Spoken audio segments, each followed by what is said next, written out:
Withdrawal of 462 million US dollars for the procurement of military aircraft generates fresh controversy. Lawmakers say withdrawing such money without their approval amounts to stealing. And Senator Dino Melaye and the police in new episode of disagreement as the police stormed the senator's residence in Abuja.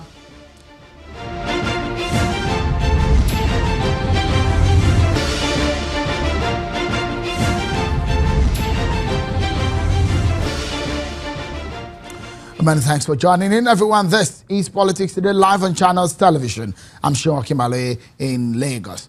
It is 298 days to the general elections, and there are many political stories springing up from every part of the country. Let's bring you up to speed with some of them.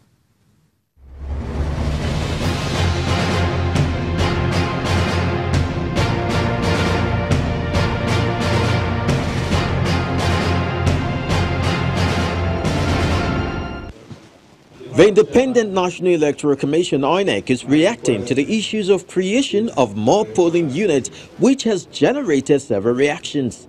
Today, the INEC chairman, Professor Mahmood Yakubu, insists that there is no plan to increase the polling units by 30,000 ahead of the 2019 general election. There is no controversy.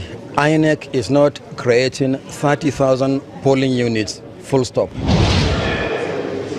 Ahead of the ruling party's national convention, the Edo State caucus of the All Progressives Congress APC says it will throw its weight behind the immediate past governor of the state, Adams Oshiomhole, in his bid to become the next national chairman of the party come May 14, 2018, when the national convention is slated to hold in Abuja. The Edo State chairman of the APC, Ansem Ojezua, made this position known while addressing journalists shortly after a caucus meeting at the government house in Benin City, the Edo State capital. Comrade Adams Oshiomhole should be urged to contest the seat of national chairman of the All Progressives Congress in the forthcoming national convention. And a state high court in Port Harcourt, the River State capital, has granted a restraining order against the Minister of Information, Lai Mohammed, from further publishing the name of the PDP national chairman, Prince Uche Secondus, in his looters list. Some traditional rulers in Ekiti State are throwing their weight behind what they call the Southern Agenda. This agenda is demanding that the next governor of the state come from Ekiti South Senatorial District, which has not occupied the seat since the state was created. The monarchs believe if stakeholders will align with the agenda, the principle of fairness and equal development will be promoted.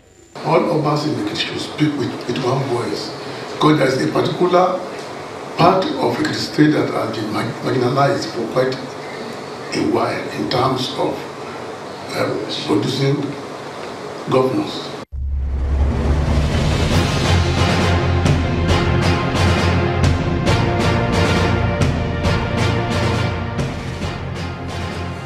The catchphrase, police is your friend, may not apply to Senator Dino Melaye. There seems to be no love lost between the senator and the Nigerian police. Today, policemen laid siege to the Abuja residence of the senator representing Kogi West in the National Assembly.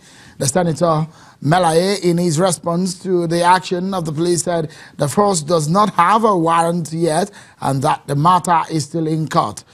The police action is coming after Senator Melaye is released by the Immigration Service, who had earlier held him at the Nnamdi Azikiwe International Airport, Abuja. Now, to our major story of the day.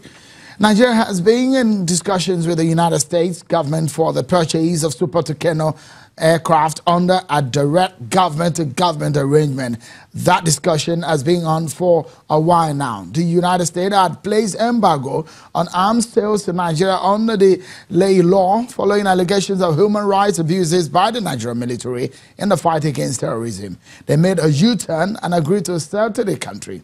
The United States government granted approval for the sale, but with a deadline within which part payment must be made, otherwise the contract would lapse. The military confirmed the transaction and said it is a plus for Nigeria. They spoke on the telephone to Channels Television. That was one of the successes recorded by the administration, that the American government accepted to sell us for the first time. They didn't allow anybody to sell us and pass through their waterways, nor pass through the airspace. So it was a difficult thing for us at that time. So the fact that we are getting into this level where there is an agreement that they are going to sell us is something that we should be happy about. So the federal government said it did the needful and made the payment. But because of the amount involved and where it was taken from, the president reportedly did a letter to the National Assembly, and here's an excerpt, and I quote, "In the expectation that the National Assembly would have no objection to the purchase of these highly specialized aircraft, which is critical to national security, I granted anticipatory approval for the release of $496,374,470 US.